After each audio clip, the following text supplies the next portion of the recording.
Hello and welcome back to Blue Tinted Glasses. It is 10 a.m. on a Saturday morning, which means, of course, it's time for Good Morning Foxes. We're joined by some lovely people today. I'll come to Manny first. How you doing, mate? And how was your trip to Vegas?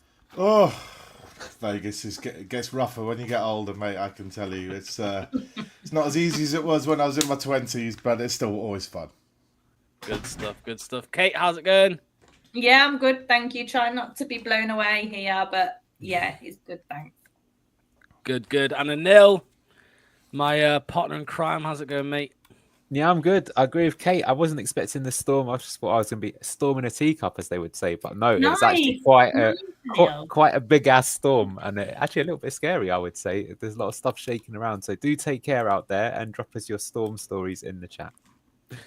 Absolutely. Right, there's already quite a few people in the chat, so please, throughout the stream, get your comments in, get your thoughts in on the Brighton game that is, of course, tomorrow. Costa's here. Good morning to Costa. Hope you're doing well, mate. Andreas is here. Nazar is here. Tripe and Onions, he's always here. Zaid says good morning. Good morning to you, Zaid. And same with Kunal. Right, guys. So, I mean, Good Morning Foxes is sometimes on a Sunday, but the game's tomorrow, so I thought we'd meet today and do a little preview. Me and Kate were actually on a stream last night, and we put together with Ant we put together a team that we wanted to see. I'm actually really happy that I've got Kate and Manny here at the same time, because there's a little bit of beef between you two. Well, I always say beef; it's not actually beef, but a difference of opinions now. And same with Anil as well. Manny's had some beef with Anil recently, and it was all about that man, Mr. Wilfred Ndidi. Now, he made it into our 11 that we predicted yesterday, Kate, because Harry Winks isn't fit, so it was a no-brainer anyway. Manny, I'll come to you first, mate. Please tell us all why you think it is a non-negotiable, not just in the Brighton game, but obviously we are talking about the Brighton game, why Wilf has to play. The last game was a great example of why Wilf has to play. Football isn't just about getting the ball down, playing it, spreading it about, trying to create vision, trying to have slide rule passes, diagonals, all the fancy stuff. A lot of the game is the ugly stuff, the hard yards. Clearances, blocks, interceptions, making it difficult for somebody to play a pass, making sure you're in somebody's area. I think there was a quote from one of the players, I think it might have been Connor Cody, saying literally Rude just wanted us to get in their faces, get physical, get close to them, get a shoulder in there, get them off balance. All these little things which you'll never see as part of a highlights package are equally as crucial as finding that killer ball.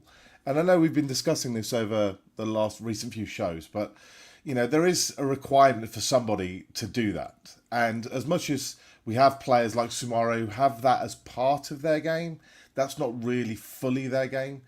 And Wilf is so high up statistically and visually, if you're looking for those kinds of things, in the whole league. And I ran a comparison matrix, and I sent it to Anil and some of you guys yesterday. And his stats-wise are comparable to almost any defensive midfielder in the league. And I feel like after 8 seasons with us, why am I still having to defend Wilf when he puts in a performance like he did the other day? And make no mistake, if we had any other player in that position, we'd lose that game. So we did concede 31 shots that day. But the quality of shots and the amount is reduced because of Wilf. It would have been 41, 50 shots if it wasn't for Wilf. And the last point I'll make before it turns into a big rant is the aerial. I know Anil pointed it out recently.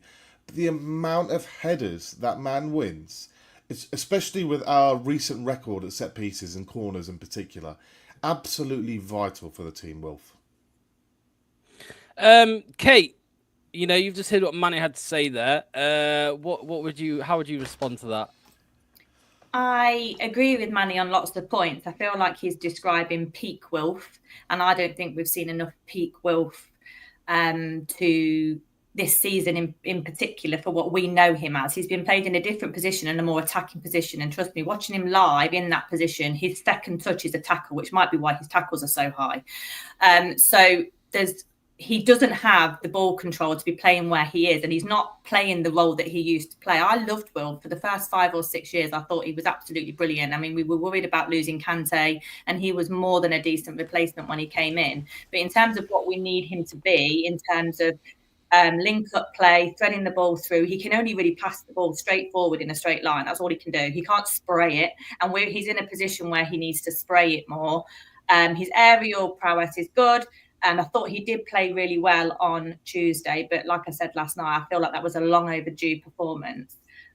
His attacking nous is no way near good enough for a high 8. And that's where we're playing him. We're not playing him in the more defensive element anymore. We've decided, well, Enzo decided last year to try and push him on and make an attacker out of him. And that is a square peg in a round hole for me, because it's really restrictive. And we've seen that in loads of games. And whilst you can argue that it might have been 51 shots on Tuesday, there were still 30 plus shots against Arsenal. You can interpret the data any way you want. Who's our highest assist maker this season? But if you look at him live on the pitch, sometimes you're like, oh my God, that was an amazing opportunity. And because his ball control is poor, he's been wasteful. But also, we've not scored that many goals. So in assist-wise, it still should be better. 4 assists from a defensive midfielder. He's not being played as a defensive midfielder, is he? He's been played as a high 8. No, he has in the last few games to be. Yeah, no, but Kate means when he got the assists. When he got do you mind if I act as like the middleman? Because I'm actually going to argue both people's cases, if that's okay. Because I think, as is always in life, what tends to happen is the truth is somewhere in between. So here we've got, I hope Manny doesn't mind this because I brought it from me. This is the Squawker player comparison, and I've compared him to Moises Caicedo. He's the most expensive midfielder of all time in the Premier League, and in fact, the most expensive player. But they're both right, because if we look at what Kate's saying, look at the passes completed and passing accuracy. Pretty poor for, I would say, a player in that position, or both the positions that he has played this season. But as per Manny's point, if you look at the defensive statistics, they're absolutely outrageous. It's basically, he is the best defensive midfielder in the Premier League this season, objectively, right? That's literally what the data is telling us. But what is Kate's point? He is, Neil? Do you feel like he is the best defensive midfielder in the Premier League? When you watch him on the pitch, not looking at the data, do you feel when you watch him, you are looking at the best defensive midfielder in the Prem? In the defensive side, yes. So, like I said, I want to argue both sides, right? Because literally, I don't know if you know this, Kate, but at half time in the match against West Ham, I literally said, I think Wilfred Ndidi should come off. And Manny was basically texting me saying, you step outside, I'm going to have it. Right? But in the second half, he was absolutely brilliant. So Agreed. I see it the sort of same way you're saying, which is that I still feel Ndidi, yes, his passing is definitely astray. He could improve it on that. But at the same time, if you look at like how many chances we actually create because he wins the ball or he's defensively stable and then it gets passed on to Buonanotte, El Canous, and they start the attack. That's why I agree with Manny why he's got to be in the team. So why I'm trying to say I'm in the middle is that I agree. I think Ndidi is the high 8 or a box crasher in the Premier League. That's a failed experiment. At the start of the season, I was quite pro him and tried in that position. I think he was quite good in some of the games, but I think you're totally right to say that as the season went on, there were chances. Like I remember against Man United, he got played through 1-on-1. He had a good touch, but he didn't score. And I think there was like another game where he basically had the shot, and I did it in the analysis, and his body shape was just appalling. And you could see as soon as he made contact, there was never in a month of Sundays was it going in. So I think in that position, he's not good. But I think when he's been moved back into the 6th position, when he was playing next to Samare, say, in the most recent game, and that's not the only game he's played in, but that position, he has actually looked more like that 18-19 version that was absolutely crazy under Brendan Rodgers, that was just winning absolutely everything. And I've seen it in the stats this season. Ndidi has made the most amount of challenges in the game twice already. he's in the top 10. So I still think there's something to work on, and I'm actually confident that Ruud will help him improve his game. But I think you're both right. I think what we're saying is Ndidi, if he plays, he's got to be in a defensive midfield position. That, I think, is a thing. But I think you're quite right to say that we want the best out of our players, and he needs to work on his passing a little bit. And if he could do that, then he probably would. Well, then he'd be the next £100 million sale or whatever. Like Are you trying to disagree with that, Manny? That if he plays, he should only be in the 6? No, I agree with him. He's much better. His defensive attributes are much better. We all know that his passing, his vision, that kind of progressive elements of his game are his weak point. We get that. But we are a team in a relegation battle. It's not as if we are going to have possession the whole game and we need to maximise lots of chances. We have to do a lot of ugly work. There's a lot of defensive work that is required. And if we have too many ballers in there, the balance isn't right. And we have players like Buonanotte, El Canous, we have the forward-minded players, even Soumaré or whoever might be playing next to Wilf. That's their job. Wilf's job is to win it, play it simple, give it. Now, even that can be tough at times, but it's not as if his passing is exactly stinking. I mean, Caicedo's passing accuracy, I think, is 89%, and Wilf's is 83%. 6% is actually a reasonable amount, but it's not absolutely huge. And occasionally, he can do a brilliant pass. I mean, we saw the one Crystal Palace where he assisted Vardy's goal. And a pass isn't always, a slick 5-yard KDB type pass through splitting the defence. It can be the ball flies up in the air and Wilf challenges for it. It comes off his shoulder but drops down to Buonanotte for a goal, which we saw early in the season. So there's lots of different requirements in that role. But for that particular element, defensively, which we really need, I mean, let's face it, we're not in the top 6. Wilf is an absolute non-negotiable because we don't have Wilf. Watch the number of goals we start conceding, particularly at set pieces. Well, let's end this discussion on this question. I just want a simple answer from each of you. What is your preference then for the double pivot going forward? The 2 players. I mean, for me, I'm going to say just after the performance on recency bias and Ndidi Soumaré. But Anil, what are you saying? If he's fit, I'd go Ndidi wings. But I think it's a good problem to have. Kate? I'd go Winks Soumaré. I'm glad I'm convinced Kate with my long chat and diatribe there. Everything you just said there, Manny, I totally agree with. But the problem is that hasn't been how we've been using him. And also passing accuracy is a little bit misleading because a lot of Wilf's passes, I would say, were within 3 yards. So he doesn't like to progress it. He won't chance it and make a 10-yard pass. He preferred to make the 2-1 and almost make a hospital pass out of it. So that will go into the stats. But progressive-wise, if Winks isn't going to do that, if you want him to turn and push, Ndidi is definitely not your man. But one game under Rude. But if you want to be more defensive against the tougher teams, then Winks and Ndidi, I get it. And that might be what happens tomorrow. One game under Rude, one man of the match performance. Stats-wise was off the roof. I would have him, and I would stick with the same. I like him and Soumaré together, actually. I do. I like Anil. I get both arguments. I would, to be honest with you, it's not often I say this. I would sway more towards Manny just because I think Soumaré Winks I don't think offers enough protection personally. But I mean, we'll see. We'll see what the gaffer does, right? That's the main thing. It's up to him, isn't it? We'll see what he goes with when they are. If he makes everybody better, then it's a lovely problem to have, isn't it? Because that Wilf performance to me on Tuesday was brilliant. The second half in particular, as you say, I agree with Anil. I thought, my God, maybe you might pull him at half time. So I felt he was ineffective, not rubbish, just ineffective. Yeah. So Manny does hate Winks. If we can get the second half Wilf out of him on a regular basis, then he surely justifies his position in the team, but it's just whether we will. There's just one point that people don't mention enough as well, is that Winks and Skip are 5'9" each. 5'9" each, and have you seen the wind outside? They'd be over like that. But Vestergaard's 6'5", but he's 5'8" when he jumps. That's true, but Wilf is about 8 foot when he jumps. And Vardy's the best on defending corners, and he's 5'10", so it doesn't.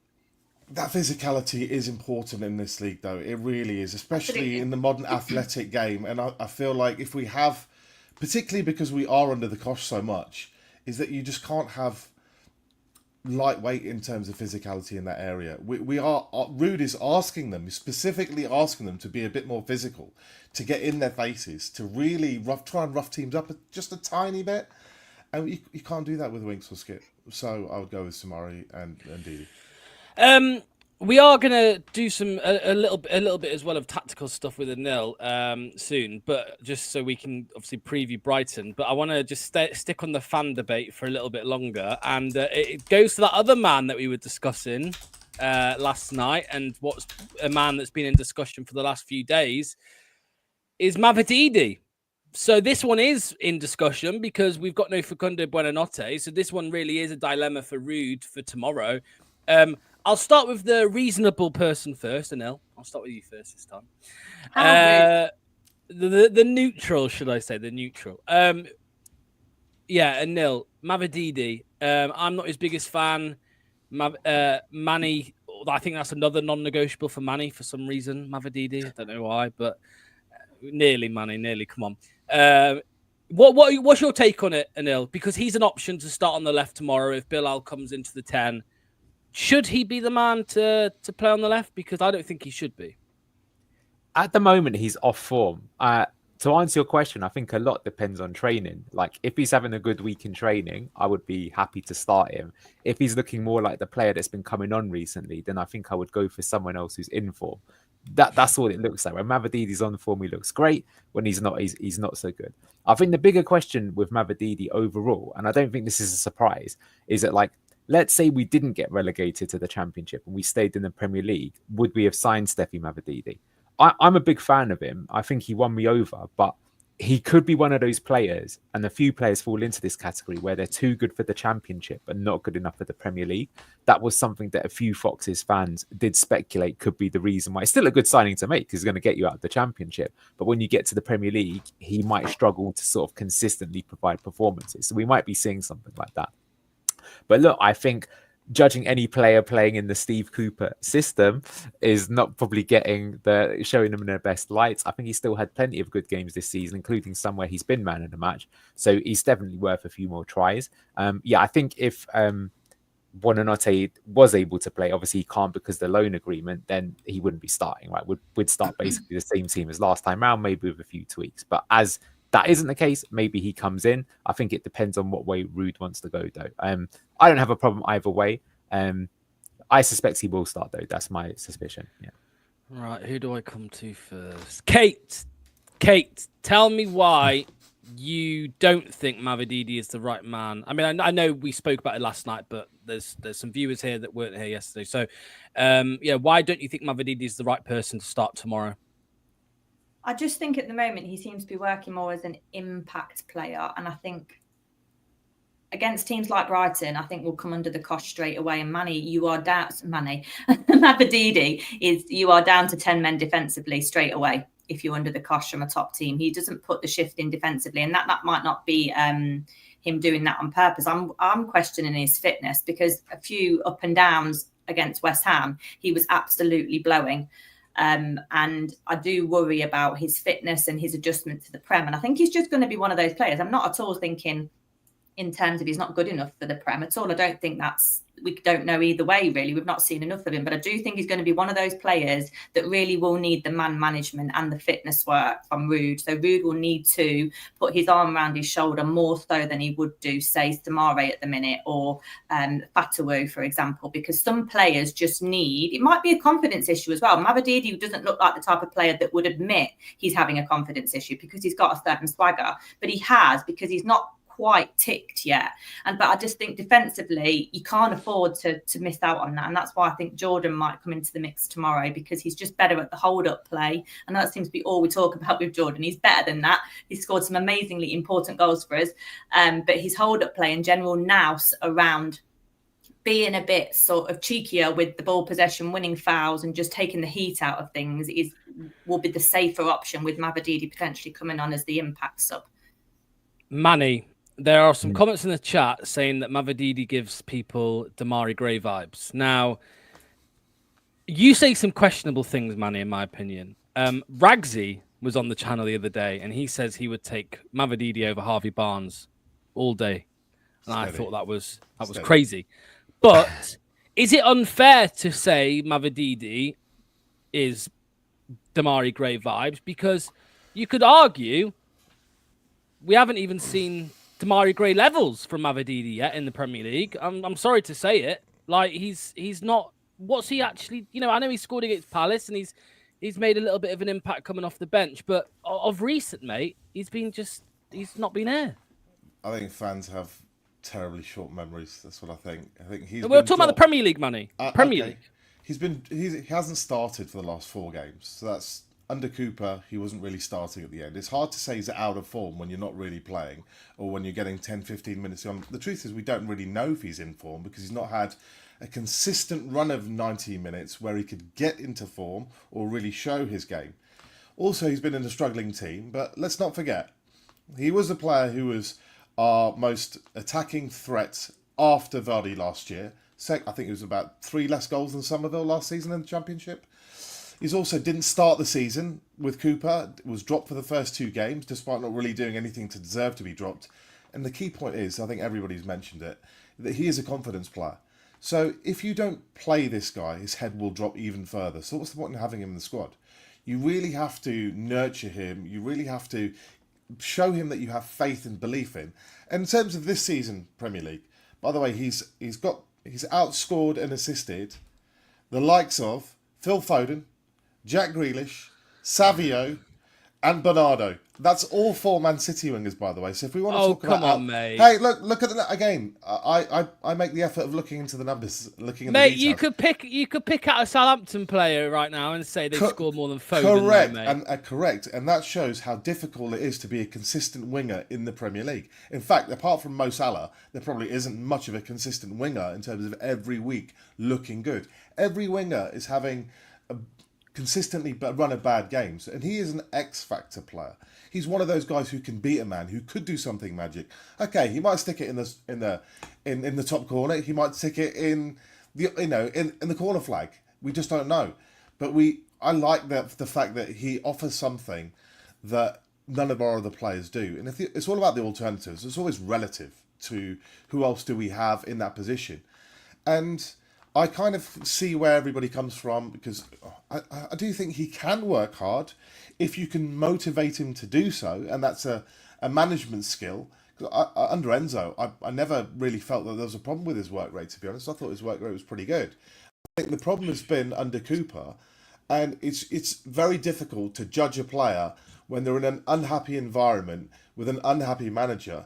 And I would like to see, particularly this game, since Buonanotte suspended for a one-off, I would like to try something a little bit different and see if we could maybe even play him central, because I definitely want to keep that Bilal VK link up, which looked so good in the last game. But Manny, surely it's unacceptable. I don't care if you've not been playing or you don't like the manager. It's unacceptable to come off the bench at whatever minute it was and be blowing after one sprint. Like, he clearly wasn't fit. And why wasn't he fit? Where were his fitness levels? He's paid thousands and thousands of pounds a week by Leicester City. Why was he not fit? Again, I think it's more of a psychological issue than a fitness issue. I think if you don't start the game, his head will drop, and if you bring him on 15 minutes, but why? Don't drop your head. You know what I mean? It's part of his character. I'm afraid it's part of his character. And if he didn't have that element of his character, and if he was more consistent, and if he did have a high work rate, he probably wouldn't play for Leicester City. He'd probably still be at Juve, and this is why he didn't make it at Juve. This is why he didn't make it at Arsenal. But that's not to say that we have a history of taking players rejected from other clubs and then finding a home here. I just think if you give him a lot of love and show him some faith and say, look, no matter what, no matter how badly you play, you are going to play the next 90 minutes. And that's what I'm going to give you to show me what you can do. Now, on the flip side, if you don't show me what I'm asking you to do, then you've had your chance, and I'm going to give it to somebody else instead. But you've got to give him that. You've got to give him that belief that I trust you, I believe in you, I can see your talent. And let's face it, we can all see his talent, right? We need those. We need goals. We also need goals. We can't keep relying on Vardy. Who else is going to score goals? Well, yeah. I mean, Anil, just to end on this discussion, I think what Manny said there about give him a run of games, see if he, if he performs, he deserves it. I would argue that off the start of the season, Jordan Ayou deserves the chance ahead of Mavididi, because Ayou hasn't played yet under Ruud. So I think Ayou deserves a chance over Mavididi first. Yeah, that's a fair point. I got to say, I think in the Premier League, I don't think you can really afford to give people a run of games. I think that's the problem. You got to be doing it in training every day. But let's see what happens. Yeah. Right. You got something for us, Anil? Come on, mate. Tactical genius. We want to preview Brighton. Let me bring something up. Go on then. So we are actually playing a match tomorrow, would you believe? I know we're having a lot of fun discussing who's better, Ndidi, Mavididi, or whoever, but there is actually a football match tomorrow, and we are playing Brighton. So I thought I'd just do something quickly, because Brighton, well, they got this guy, Fabian Herzog, as their manager. He's the youngest manager in Premier League history, 31 years old. That is quite terrifying. I don't know about only Locks is like, I've got years left to make it in the Premier League. The rest of us, I'm behind. Got to give up. Behind. He's already got to do this. And so Brighton, I got to say, a very interesting team. It's funny, their recent form isn't so good. They lost to Fulham midweek and they actually drew with Southampton previously. But prior to that, I've got to say that every time I've seen them, they've looked absolutely sensational, including having some really strong performances against both Arsenal and Man City, who are two of the best teams in the league. So just want to point out some things that I think we can expect to look at. So firstly, I'm going to actually start with their weakness. And I think this is interesting because this is what we actually cause West Ham a lot of problems. So Brighton are one of the teams that play one of the most suicidal high lines in the Premier League. So you can see here's their back four. They pushed right up here. Chelsea end up scoring against them here. All these gaps in behind. And even though Vardy's not necessarily the fastest, we saw him twice against West Ham, who tried a similar thing where they mistimed their high line and Vardy timed his run in. He got in, he scored one. He maybe should have scored another one. And then later on in the game, Patson Daka also exploited it. So I think even though Brighton are a good team, the way that they play, there will be chances for us. And I think this is something that Ruud can probably take advantage of, because I think already the signs against West Ham were pretty good in terms of we were carrying a threat on transition. So watch out for that. Here's a game against Spurs, a similar sort of thing. Actually, Brighton here are in the white and blue, and similar thing. They stepped high up, and then there was all these gaps in behind, and Spurs ended up scoring. Although this was the game where Spurs were 2-0 up and lost 3-2, which is a very Spursy result, I think you will say. The other thing then to watch out for Brighton is this. So they play a sort of very high risk, high reward style. They build in this shape. So they build actually with 6 people in the back, which is quite unusual. You know that I've been saying in a lot of our analysis that most teams in the Premier League these days build with the 3-2 shape, including us under Ruud, and the goalkeeper helps out. But Brighton put an extra man there.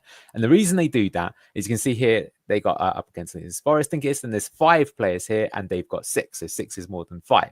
It means you've always got a spare man that you can find.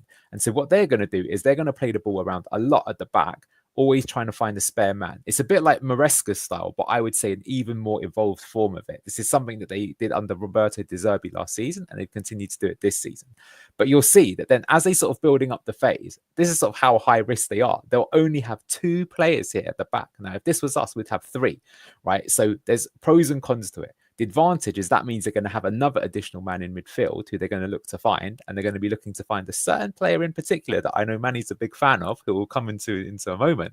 But it also means that if you've only got 2 players back, if you were to lose the ball, again, there could be big trouble. So it's quite an interesting style, I would say. Like, I feel like Hertz is trying to do something that not too many other teams are doing at the moment by doing this sort of high risk, high reward style. And so here you can go see again that they're pushing up. And see, this is against Arsenal away at the Emirates. That's a game that we've played, and we know how that went for us. This is a game that Brighton won. I do have to say that West Ham had the man sent off, but they were already really attacking early on. You can see just how aggressive they were, how many people they're pushing up. Only 2 men back. So again, if they're losing the ball against the fast forwards, like we talked about consistent wingers. What about Bukayo Saka? He's pretty good for Arsenal, and yet they had the audacity to sort of try this approach.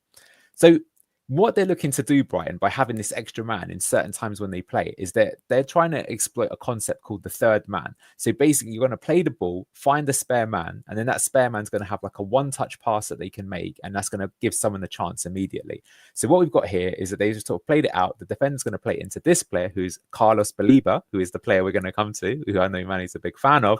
And then the idea normally there might be a player sort of standing here, or he's going to sort of dink it round the corner, and then they're going to have like an overload on the other situation. So speaking of, this is a player that actually, so it's funny, this season, the 2 players in the Premier League that statistic-wise have improved the most compared to last season, there's 2 of them. One is this guy, he's the most improved player, Carlos Baleba. And quick quiz, who do you think the second player is? Because hint, it's a Leicester player. Most improved? Yeah. Facundo Buonanotte. Yes, so they're both Brighton players. So it's very interesting that they can find the development. But there you go. So this is exactly what they're trying to do. So he will receive the ball here, and this is the third man. So because they didn't have so many people in the build-up, it gives them this additional man in the midfield to find. So the idea is the pass comes to Believer. He's going to make the one-touch pass it into this player, and you can see that their wingers are immediately going to attack the space. So at one touch, this guy can now make a pass either through the gap or down the line, and they're going to try and exploit the additional space that way. So their entire system is set up to try and ping the ball around until they find this spare man and then quickly snap into attack. So when it works, it looks spectacular, and they score some great goals doing that. Just before you I was just going to say, just before you proceed, I mean, Manny, mate, talk to us, because I know you're a massive fan on Belieber. I mean, talk to me about it. I mean, I'll just rewind that a second to throw in that actually my accountant is on the board of directors at Brighton. He's still on the board of directors. He has been there for many a year, and he's a lovely man. He's a bright man. He's a massive football fan. And I probe him sometimes a little bit about Tony Bloom and what goes on in the background at Brighton. Brighton is about as sharp as a club as there is, I would say, in the world. Their scouting network, they're really doing a classic old school Championship manager. Find the best young kids that nobody's heard of, that develop them, sell them for a huge profit, but you already have the replacement in line. Belieber is an absolute beast of the future. I would describe him as a young Yaya Toure. Physically strong, can defend, can attack, such a high ceiling. The improvement this year has already been off the charts. He passes the stats test, he passes the eye test, he passes every single test you could ever wish for. He's a player I would only love, I'd absolutely die for at Leicester City. Sensational talent. I think he was 27 million euros at a young age. So Brighton now that they have a transfer surplus, I think they made 161 million last year. They're trying to upgrade the level of young talent that they're going to get. So this guy's a future £100 million player. He's the next one that they'll sell on for a massive point. A big problem for us this weekend is Carlos Belieber. And if you ever get a chance to watch Brighton, he's absolutely sensational. There's no other word for it. Kate, it's interesting, isn't it? Because Leicester used to be known as the best run club in the country, and now it is Brighton, isn't it? Yeah, I would say so. Yeah, I would say so. But what I would say is about stuff like that is as we can see it can literally turn on a sixpence. The Premier League and how the money and transfers and PSR stuff is all sorted. You make one slip up and it's really, really difficult to recover. I'm not saying that will happen to Brighton, but they probably learnt a lot from us as well. But yeah, they're a really encouraging team. I love to see teams like this do well because they're a breath of fresh air. They're in the mix of the top 6, 8, and probably will be for the next few years at least. And I love to see young players coming through. And it's frustrating because you think that the top 6 should have the best scouts in the world. But as we've proved many a season, that's never the case. They don't have the best scouts. They actually have the laziest scouts. So as much as I'm perhaps excited about seeing this guy tomorrow, I'm not excited about seeing him against Leicester because, yeah, if Wilf and Samare do start tomorrow, they're gonna have the hands full and they're gonna need to bring their A+++ game. But yeah, it'd be interesting to see what Anil thinks about their setup because that was a really interesting analysis there. I enjoyed that. That's the side of the game I don't see so well. So how does Anil think? I think we'll go counter-attacking tomorrow. I think we'll defend and hit at pace. So with that high line, Vardy will be licking his lips. Do you think they'll drop back? Do you think that they're stubborn in their approach because it is very successful and has done them so well in the past to date?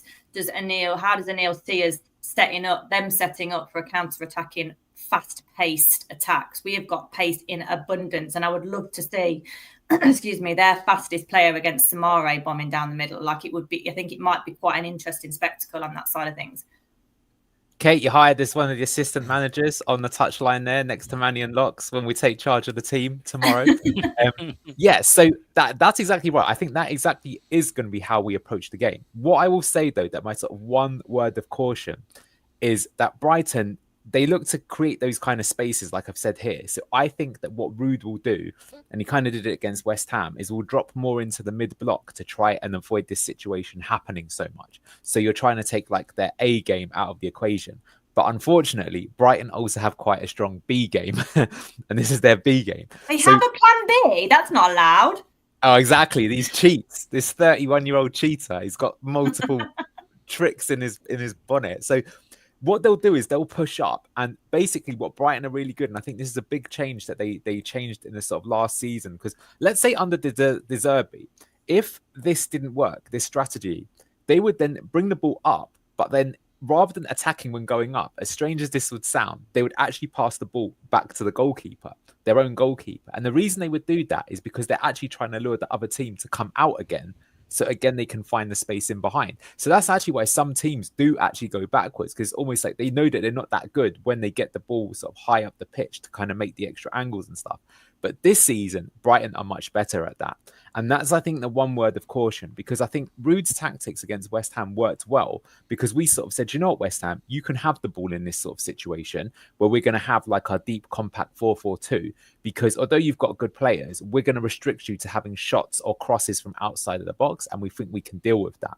But what I'm saying is that Brighton, because as well they push that extra man forward, they're going to overload the box with a lot of players to cause more problems, and they're better at this aspect of the game of making chances. So I think a lot of people have said it, like Clemo said here, yeah, look, I think we have a good chance. I do too. I'm actually going for a Desmond, a 2-2 myself. But I think what will happen is I think Brighton will come out, they'll be aggressive, they will cause us problems, and I think they're not going to be as prolific as West Ham. So I think they're going to take their chances. Although I do have to say, I saw the Fulham game and they wasted so many opportunities. It was unreal. They could honestly have scored like 4 goals and they ended up losing. So it was one of those games for them. But equally, as you mentioned, Kate, because they're going to do that, even the same situation, they're committing a lot of men forward here. So you know what? Situation could be here. Brighton player crosses it in. Wilfred Ndidi, aerial dominance, wins the ball, plays it to his mate Samare. Samare finds, we won't find Bonanotte because he won't be playing. He'll find El Canouse. El Canouse will stick the ball through. It'll be Mavididi, hopefully on the other end of it, and we could score on the counter. So I'm excited, Anil. You're like commentating our first goal. Can we go to some of the wider pictures that you were showing of their general set? That'll do. Any one of those. Can you go back to the previous one for us, Lux? I think the one thing to caveat is when Brighton... It's not me, it's Anil. Sorry, Anil, go back to the previous one. I think it was the Arsenal picture? That one there, that's good. That. So this is their general setup, like Anil so brilliantly put out to everybody. The one way to play against this system, which is the same way to play against Man City, the same way to play against Enzo against us last season, which is why we struggled against teams like Leeds and Middlesbrough, is the space comes at the very width outside the 2 centre-backs. So you see, if you can get inside the fullback there and the opposite end of the pitch, that's where your gaps are. So what you want to try and do is win the ball in transition and find those 2 spaces. That is where you're going to get joy. And in order to exploit those 2 areas of pockets of space, you need width and you need real width, but you also need pace with that width.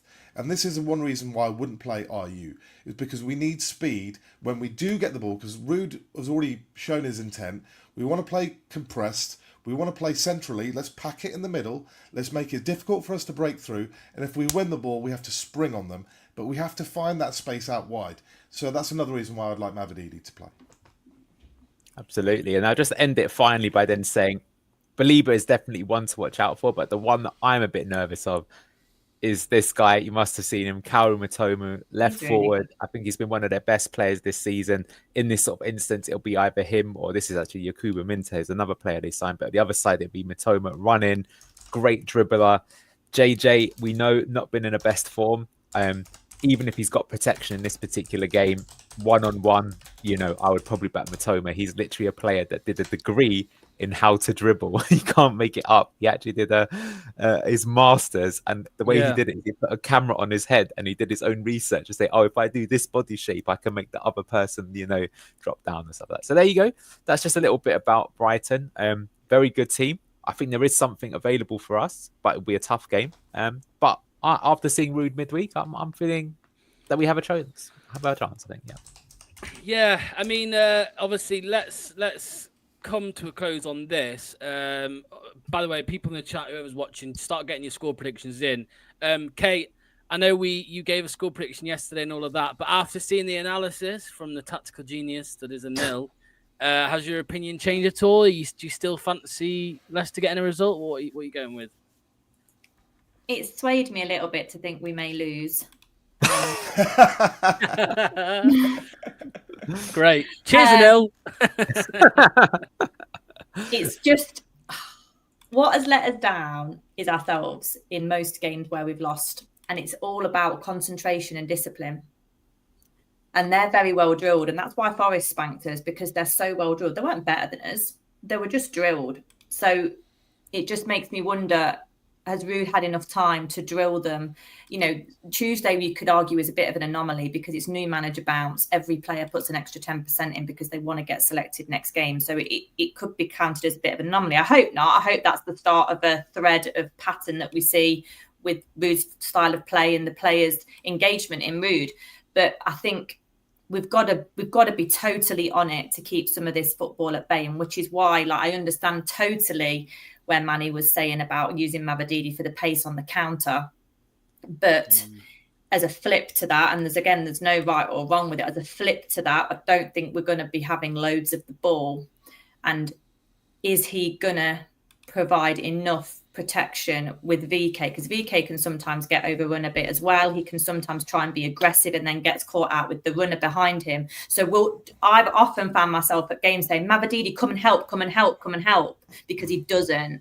So it's just how we'll use those two guys, really. I think Ayou does produce some protection and a stable approach to the game, which I think we might need early on. But if we come into the second half and we're in it, or we get a goal after 90 seconds again, it might be a chance of saying, do you know what, this is our only opportunity, let's take it to them.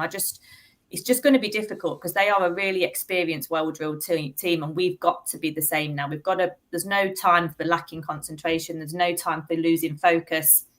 It's the time to know where your man is, where your own men are, to make sure there's cover, particularly in that middle of the park there. And like Manny said, he wants us to pack the midfield. I've not felt in any game watching Leicester that we have ever really felt like we've got a packed midfield. For me, there's always way too much space and people seem to get through us. We've got a really soft underbelly at times and they can really play through us with ease. And that can, again, be concentration, engagement, whatever you want to call it, but you've just got to be better.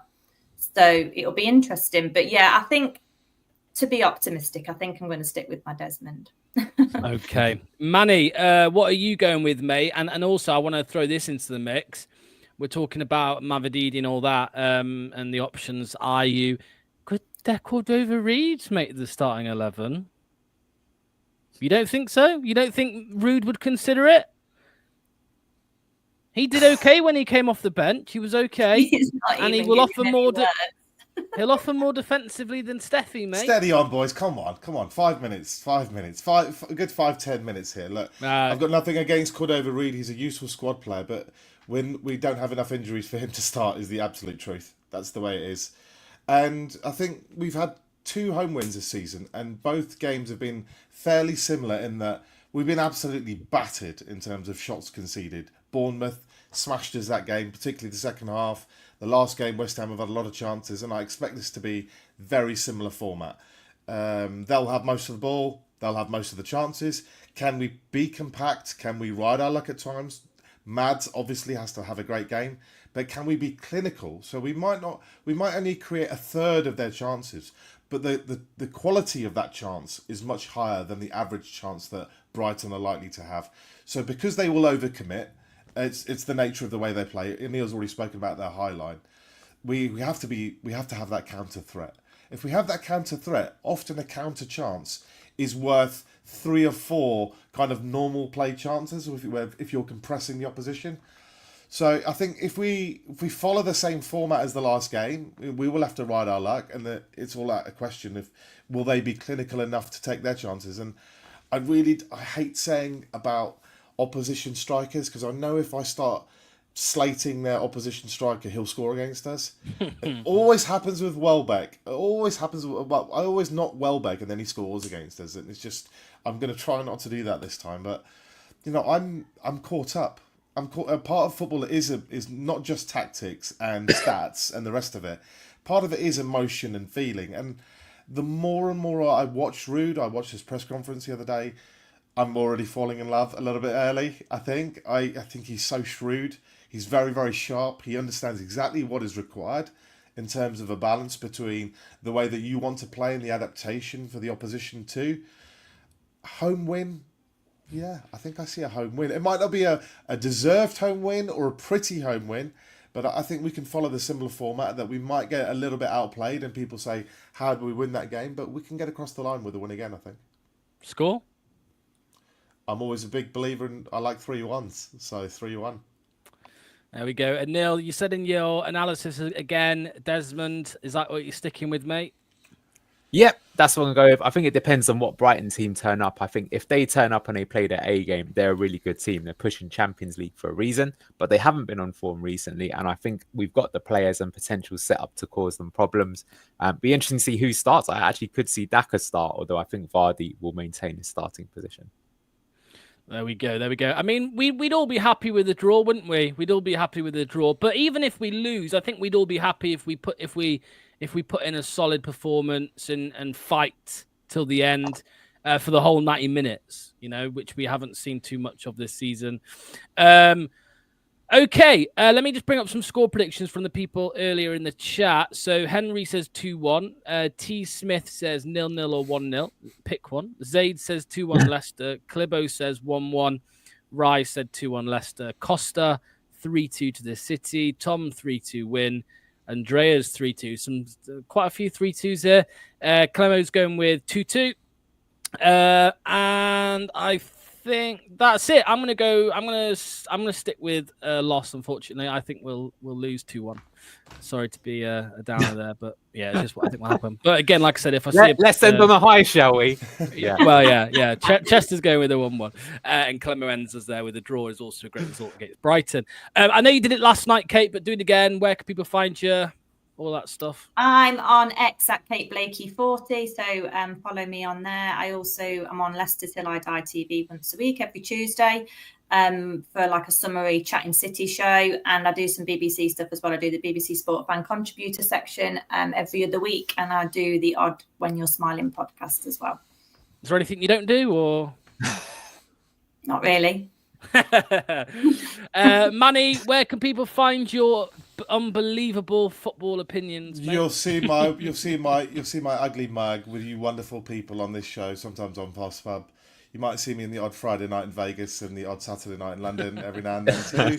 But I'm sure you'll have plenty of me on this show, on this channel alone. Good stuff. And Anil, mate, well, we know where people can find you. It's on here, but yeah. Well, I'll see you tomorrow for Matchday Live. Hopefully, the game doesn't get cancelled. Looking forward to it. Yeah, Matchday Live. Obviously, kickoffs at 2, so we will be live from 1:45 p.m. The usual suspects: myself, Anil, Luke. If Neil shows up, who knows? Maybe Doc. I don't know. Thanks to Kate. Thanks to Anil, and thanks to Manny. Let's end it on this one. Actually, get Graham back on if we beat Brighton and put Manny against him. That'll be an interesting. He's gone very quiet. Graham's gone very quiet, hasn't he? Recently, we haven't heard from him anywhere. Kate, you know who Graham is, don't you? I do. Yeah, I'm on a WhatsApp group with him. Oh, is he vocal in there? Oh yeah, you better believe it. Absolutely. I thought you would be, but yeah, he has gone quiet. So we'll get him back on soon. Cheers, guys. Enjoy your Saturday. We'll see you tomorrow for Matchday Live. Bye bye.